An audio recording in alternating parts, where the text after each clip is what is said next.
কুয়াশার কারণে বৃষ্টির মতো সামনের দিক থেকে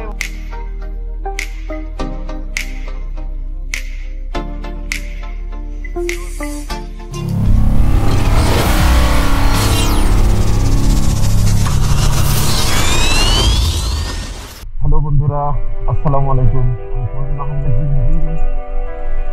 প্রচন্ড শীতের মাঝে আমি একটা নতুন ভিডিও নিয়ে আসছি। এবছর ঢাকার জীবনের সবথেকে বেশি ঠান্ডাময় দিন আজ। কুয়াশার মাঝে মনে হচ্ছে বৃষ্টির মতো শিশির ভেজা। কুয়াশাটা নিচে নেমে আসছে আর মনে হচ্ছে যে বৃষ্টির মতো সবকিছু ভিজে যাচ্ছে। এই প্রচন্ড শীতের মাঝে বন্ধুদের সাথে উদ্যোগ নিয়ে যাচ্ছি আমি মুন্সিগঞ্জ যাওয়ার উদ্দেশ্য হচ্ছে এই প্রচন্ড শীতে ঢাকা থেকে মুন্সিগঞ্জ যাব আমার এক বন্ধুর বাড়িতে বেড়াতে। বন্ধুর বাড়ির ওখানে স্পেশাল আমাদের জন্য শীতের রসের আয়োজন করে রেখেছে এবং সব থেকে বেশি ইম্পর্টেন্ট যেটা, মুন্সিগঞ্জের ঐতিহ্যবাহী আমাদের যে ঘোল, এইটা খাবো। এইটার উদ্দেশ্যে, ঘোলের উদ্দেশ্যে আমরা যাচ্ছি। আমি বাইক চালাতে পারতেছি না, আমার চশমা গুলা হয়ে যাচ্ছে, ভিজে যাচ্ছে। আমি লালবাগ থেকে আমার অফিস ঢাকা শিক্ষা বোর্ড, আমি ঢাকা শিক্ষা বোর্ডের সামনে থেকে বক্সিবাজারের পথ দিয়ে হানিফ ফ্লাইওভার হয়ে আমি মুন্সিগঞ্জের দিকে আমি রওনা হচ্ছি। আমি এখন হানিফ ফ্লাইওভারের উপরে আছি। এত ঠান্ডা, প্রচুর পরিমাণে ঠান্ডা, সবাই ঘুমাচ্ছে আর আমি বাইরে। এখন কয়টা বাজে? বেশি বাজে না, কয়টা বাজে? এই যে 7:30 বাজে, কিন্তু মনে হচ্ছে যে ভোর 5টা। হ্যাঁ বন্ধুরা, আমি চলে আসছি নারায়ণগঞ্জ রোডে, চাষারা রোড যেটাকে বলে, সাইনবোর্ড থেকে নারায়ণগঞ্জের যে চাষারা রোড, আমি এখানে চলে আসছি। আপনারা দেখতে পাচ্ছেন যে রোড কিন্তু ভিজে গেছে। মানে বৃষ্টি হলে, গুড়ি গুড়ি বৃষ্টি হলে যেভাবে রোড ভিজে থাকে, বর্তমান অবস্থা সেরকম।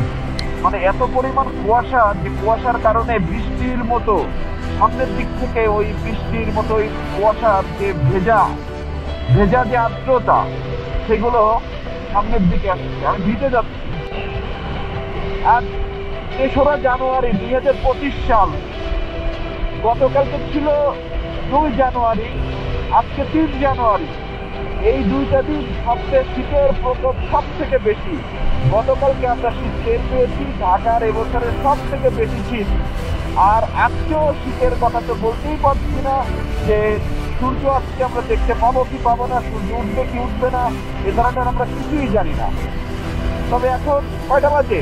একটু আগে দেখেছিলাম 7:15 বাজে, পৌনে 7টা বাজে, এখন 7টা বাজে। আমি চাষার কাছাকাছি চলে আসছি। হ্যাঁ বন্ধুরা, আমি চলে আসছি মুক্তারপুর ব্রিজে। আমি মুন্সিগঞ্জের সেই মুক্তারপুর ব্রিজে আছি। আমি এই যে এখন মুক্তারপুর ব্রিজ, এই ব্রিজ পার হয়ে সিপাহীপাড়া মোড় থেকে আলদি বাজার। ও সকালে সুন্দর, মনোরম সুন্দর পরিবেশের এক দৃশ্য। মুক্তারপুর ব্রিজ থেকে নেমে সোজা রাস্তা, সামনে আছে সিপাহীপাড়া মোড় থেকে এবার বামে আলদি বাজার। মুন্সিগঞ্জের গ্রামের ভিতরে সেই গ্রামীণ পরিবেশের সুন্দর কুয়াশাচ্ছন্ন সকাল। রাস্তাঘাট পুরোটাই ভেজা, চারিপাশে শুধু কুয়াশা আর কুয়াশা। মনে হচ্ছে যে খুবই সকাল, তবে না, এখন কিন্তু 8টা বাজে। নেবে চলে আসছে আলদি বাজার। হ্যাঁ, এখানে আলদি বাজার।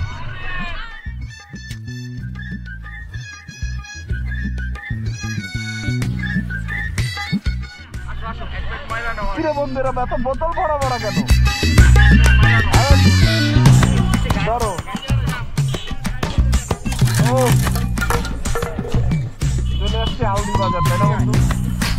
আসলে এখানে সবাই ঘোল খেতে আসে প্রচুর পরিমাণে, প্রচুর বেচা কিনা, প্রচুর ঘোলের আয়োজন, প্রচুর বেচা কিনা, প্রচুর মানুষ এখানে সবাই ঘোল কিনতেছে। পার্সেল ঘোল, প্রচুর ঘোল।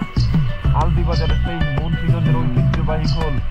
আমি আসার আগেই আমার বন্ধুরা ঘোল কিনে নিয়েই তারা স্থান ত্যাগ করলো। এখন আমি ওদের কাছ থেকে বিস্তারিত শুনবো তারা কিভাবে। আমাদের এই আমাদের আলদিবাজারে ঘোল খাওয়ার ঘোল উপকমিটির সভাপতি কেরা? আমি। আজকে তার সভাপতিত্বে আমরা সবাই ঘোল খাচ্ছি। এবং ঘোল প্রতি গ্লাস হচ্ছে 30 টাকা। প্রতি গ্লাস 30 টাকা। এক বোতল মাস্টার সব কত? এক বোতল বড়টা হলো 1 লিটার হলো 150 টাকা। ঘোলের দাম হচ্ছে 30 টাকা। আমাদের 8 বোতল 1 লিটার 100 টাকা। 300 টাকা হলো 2 লিটার। 2 লিটার 300 টাকা। 1 লিটার 160 টাকা।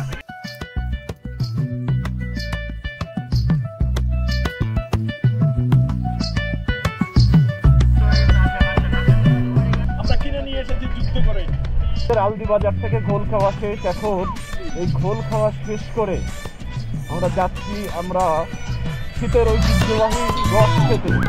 চলে আসছি দুলাবের বাড়ি, এই যে ডান সাইডে। আগেই আমরা খেজুর গাছ তলায় চলে যাই, দেখি আমাদের সেই খেজুর গাছটা কোথায়। কোথায় আমাদের খেজুর গাছ? কই, এই যে আমাদের খেজুর গাছ। ও সুন্দর করে কলস পেতে রাখা আছে আমাদের খেজুর গাছে।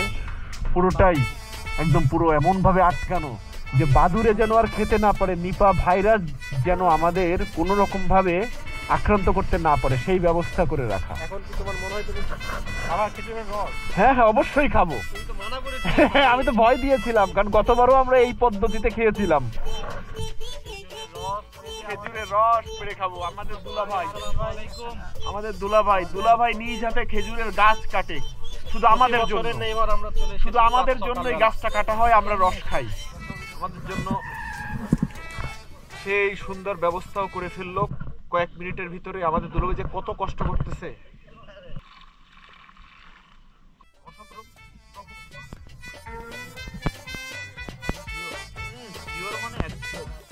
Authentic right.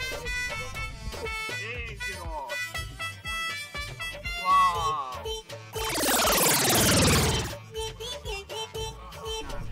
কেমন কেমন? আমি প্রত্যেক বছর রস খাই। হ্যাঁ, সেটা হচ্ছিল কেউ এনে দিল, খেলাম।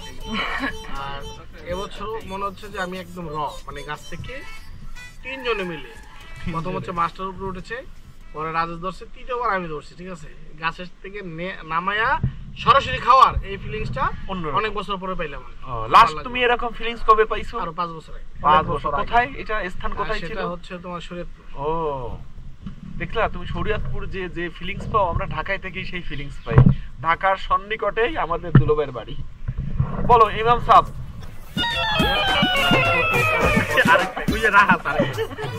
আমরা এই অথেন্টিক রসটা খেতে আমরা আনিস ভাইয়ের বাসায় চলে আসি।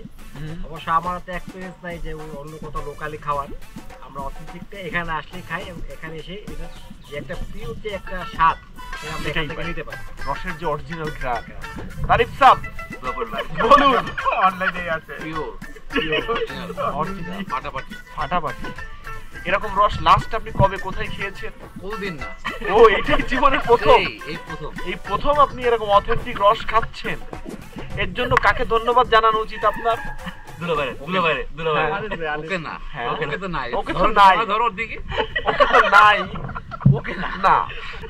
আমার দোস্ত জায়েদের কাছে যাই আমি একটু। জায়েদ বলো বন্ধু, তোমার বলো বন্ধু, বলো তোমার কি ফার্স্ট টাইম অনুভূতি? তো কাছ থেকে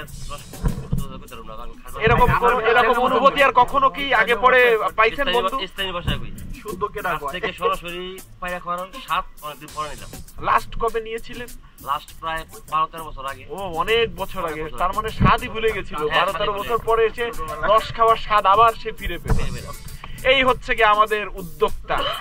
আজকে ঘোল এবং রস খাওয়ার যে উপকমিটির সভাপতি আমাদের বন্ধু রাজেশ, যার উদ্যোগে আমরা এই সব কিছুর আয়োজন করতে পারি। শেষ আবার আমরা এনজয় করে রস খেলাম। ইনশাল্লাহ আমরা প্রতি বছরই খাবো। হ্যালো, এই যে আমাদের সকল পর্ব শেষ করে আমি এখন ঢাকার দিকে রওনা দিয়েছি। অবশেষে আমি আমার মুন্সিগঞ্জের ঘোল আর রস খাওয়ার ট্যুর শেষ করে বাসার কাছে চলে আসছি। ট্যুরটা অনেক অসাধারণ ছিল। সকালের সেই শিশির ভেজা কুয়াশাচ্ছন্ন সকালের মাঝে ঢাকা থেকে মুন্সিগঞ্জ যাওয়া এবং ঘোল আর রস খাওয়া একটা অন্যরকম অনুভূতি। শিশির বিন্দুগুলো যেন মনে হচ্ছিল বৃষ্টির মতো ছুটে পড়ছে। তো আজকের ভিডিও এই পর্যন্ত, আজকের ব্লগ এই পর্যন্ত। নেক্সট টাইমে খুব শীঘ্রই আমি আবারও একটা ব্লগ নিয়ে আসবো, আবারও দেখা হবে। ধন্যবাদ সবাইকে।